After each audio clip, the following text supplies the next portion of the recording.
দর্শক বন্যার আরো খবর জানাতে সরাসরি যোগ দিচ্ছেন কুড়িগ্রাম থেকে হুমায়ুন কবির সূর্য, মৌলভীবাজার থেকে শেখ সিরাজুল ইসলাম, সুনামগঞ্জ থেকে বুরহান উদ্দিন। শুরুতেই যাচ্ছি কুড়িগ্রামে, সেখানে আছেন হুমায়ুন কবির সূর্য। হুমায়ুন, কুড়িগ্রামে বন্যা পরিস্থিতির কি কোনো উন্নতি হয়েছে কিনা, আর আবহাওয়া অফিস কি বলছে, সবশেষ খবর জানাবেন।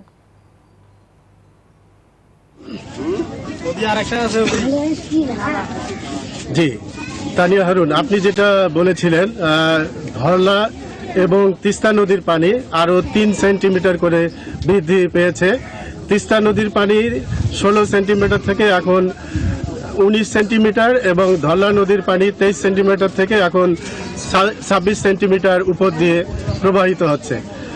এখনও নিম্নাঞ্চলে আস্তে আস্তে পানি প্রবেশ করছে, সেই রকম বন্যা পরিস্থিতি এখনও সৃষ্টি হয়নি, তবে নিম্নাঞ্চলে আস্তে আস্তে পানি প্রবেশ করছে। এভাবে পানি বৃদ্ধি পেলে বন্যা হবে বলে সবাই আমাদেরকে জানিয়েছে। আমি এই মুহূর্তে তিস্তা নদীতে বজরায় অবস্থান করছি। গতকাল বজরায় একটি নৌকাডুবি হয়েছে এবং সেই নৌকাডুবিতে প্রায় 25 জন ছিল। এই 25 জনের মধ্যে 18 জন উদ্ধার হতে পেরেছে। একটি শিশু সেখানে মরদেহ উদ্ধার করা হয়েছে।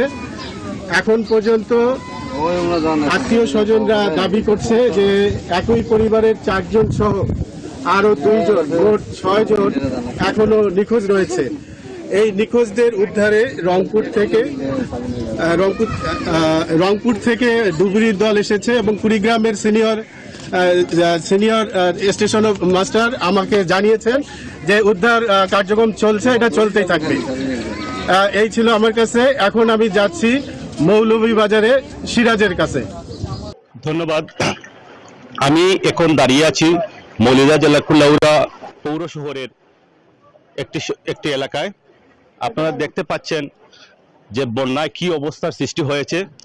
মৌলভীবাজার জেলার কন্টিনালা, জুড়ি নদী, ফানাই নদী সহ পাহাড়ি ডোলের পানি গত কয়েকদিনের টানা বিবর্ষণে শহরে পানি তলিয়ে গেছে। শহরে নৌকা চলতেছে এবং শহরের মানুষ দোকানপাট ব্যবসা বাণিজ্য রেখে কিন্তু যে পানি তলিয়ে গেছে।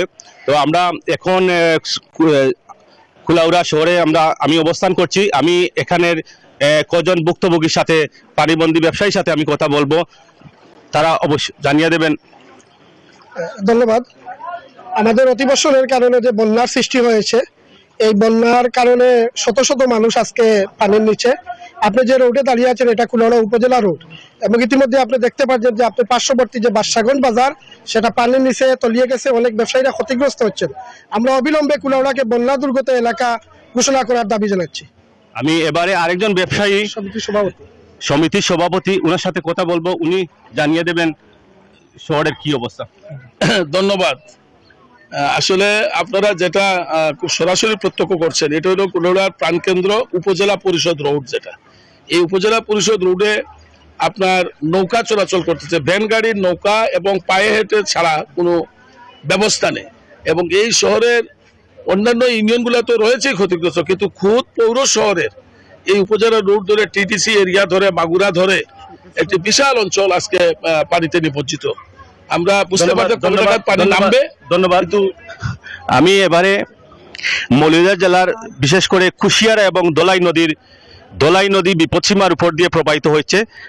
আমি যেখানে দাঁড়িয়ে আছি এর পাশেই রয়েছে হাকালুকি হাওর কিন্তু পুরোটাই ডুবে গেছে। ডুবে গিয়ে এই আশপাশ কুলাউড়া, বড়লেখা, জুড়ি এই 3 উপজেলার পানি কিন্তু, হাওরের পানি কিন্তু এই শহরে ঢুকার কারণে মানুষ দোকানপাট বন্ধ করে বাইরে অবস্থান করতেছে বা বাসাবাড়িতে অবস্থান করতেছে। এছাড়াও আমি আরেকটা খবর জানিয়ে রাখি, মৌলভীবাজার সদর উপজেলার শ্যামরকুন্না এলাকায় পানিতে ডুবে 2 শিশুর মৃত্যু হয়েছে, একজন আহত হয়েছে। আমার সাথে কথা হয়েছে সদর উপজেলার ইওনো নাসরিন বেগম ডাক্তারের সাথে। তিনি জানিয়েছেন উপজেলা প্রশাসনের পক্ষ থেকে তাকে 25,000 টাকা প্রদান করা হয়েছে। এই ছিল কুলাউড়া মৌলভীবাজার থেকে আমার কাছে সর্বশেষ তথ্য। ধন্যবাদ সিরাজ। যেমনটা আপনি বলছিলেন মৌলভীবাজারের এই বন্যা কবলিত এলাকার কথা, তো তেমনই সুনামগঞ্জের নিচু এলাকা দিন দিন পানিতে প্লাবিত হচ্ছে। সুনামগঞ্জের সুরমা নদীর পানি কমলেও বন্যা পরিস্থিতি তেমন উন্নীত হয়নি। পানিবন্দী মানুষ ইতিমধ্যে আশ্রয় কেন্দ্রে নিয়েছেন এবং সুনামগঞ্জের একটি মাত্র মাধ্যম নৌকা ছাড়া রাস্তা যাওয়ার সুযোগ নাই। আমি এখন দাঁড়িয়ে আছি জাকার হাওড়ের অবস্থা, মানুষ গরু নিয়ে রাস্তা পারাপার করছে, আশ্রয় কেন্দ্রে যাচ্ছে, তেমনি নৌকা নিয়ে আপনার বাড়িতে যাচ্ছে, আবার বাড়ি থেকে আবার আশ্রয় কেন্দ্রে যাচ্ছে। তেমনি আমি এই নৌকা পারাপারের দৃশ্য আমি দেখাচ্ছি যে জাকার হাওড়ের মানুষ কিভাবে পানিবন্দী হয়ে আছেন। আমি একজন পানিবন্দী মানুষের কাছে কথা বলবো, ওনার বর্তমান অবস্থা কি। ধন্যবাদ। আমি জাকার হাওরের পাশে আমার বাসা। তো দেখতে পাচ্ছেন যে আমি এখানে পানিবন্দী আছি 3 দিন ধরে, বাসা থেকে বের হতে পারছি না। নৌকা আমাদের একমাত্র বাহন, নৌকা নিয়ে আমাদেরকে যাতায়াত করতে হচ্ছে সুনামগঞ্জ শহরে, যে সড়কে আমরা প্রতিদিন আমরা হেঁটে চলতাম, সেখানে এখন নৌকা ছাড়া আমাদের কোনো মাধ্যম নেই। জেলা প্রশাসনের তথ্য মতে সুনামগঞ্জ জেলায় 60টি উপজেলা, 78টি ইউনিয়নের 1018টি গ্রামের 6,60,000 মানুষ আক্রান্ত হয়েছেন এবং ভোগান্তিতে পড়েছেন। সুনামগঞ্জের নিম্নাঞ্চল, প্রত্যেকটা নিম্নাঞ্চল প্লাবিত হয়েছে। সুরমা নদীর পানি ধীরে ধীরে কমতেছে, তাও ওইটা নিয়ে নামছে আপনার নিম্নাঞ্চলে।